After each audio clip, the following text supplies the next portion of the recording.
என் ஃப்ரெண்டுக்கு பழைய பட்டு புடவைல கிஃப்டா கொடுத்திருக்கியா? நீயே வச்சு தோல. என்னது பழைய பட்டு புடவையா? அப்ப இதோட வேல்யூ உங்களுக்கு தெரியாதா?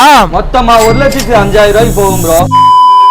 அதுதாங்க நம்ம பொள்ளாச்சியில ஃபேண்டாஸ்டிக்கா ஓபன் பண்ணிருக்க ஸ்ரீ காஞ்சிபுரம் பட்டு சென்டர். உடனே தூக்கி வீசின 9 புடவை கொண்டு வந்து எவ்வளவு போன்னு கேட்டங்க. ப்ரோ இருங்க ப்ரோ, செக் பண்ணி சொல்றேங்க. இது நார்மல் கடப்பா கல்லு தான் ப்ரோ. கல்லுல தேய்க்கிறப்ப வெள்ளை கலர்ல வந்தா மட்டும் தாங்க போகுங்க, ரெட் கலர்ல வந்தா போகாது ப்ரோ. நீங்க கொண்டு வந்து 9 புடவைல 8 புடவை போகும் ப்ரோ. அதுல ஒரு புடவை மட்டும் போகாது ப்ரோ. மொத்தமா 1,05,000 ரூபாய்க்கு போகும் ப்ரோ. கடை லொகேஷன் பாத்தீங்கன்னா நம்ம பொள்ளாச்சியில கவர்மெண்ட் ஆஸ்பத்திரிக்கு பக்கத்துல ரவுண்டா இருக்கும். அதுக்கு நேர் ஆப்போசிட்ல ஸ்ரீ காஞ்சிபுரம் பட்டு சென்டர் இருக்குதுங்க. ப்ரோ சாரி ப்ரோ, இது தெரியாம புடவை உங்க மேல வீசிட்டேன். அண்ணா இது எவ்வளவுக்குங்க போகும்? இந்த ஒரு சாரி பாத்தீங்கன்னா ஒரு 15,000 ரூபாய்க்கு போகுங்க.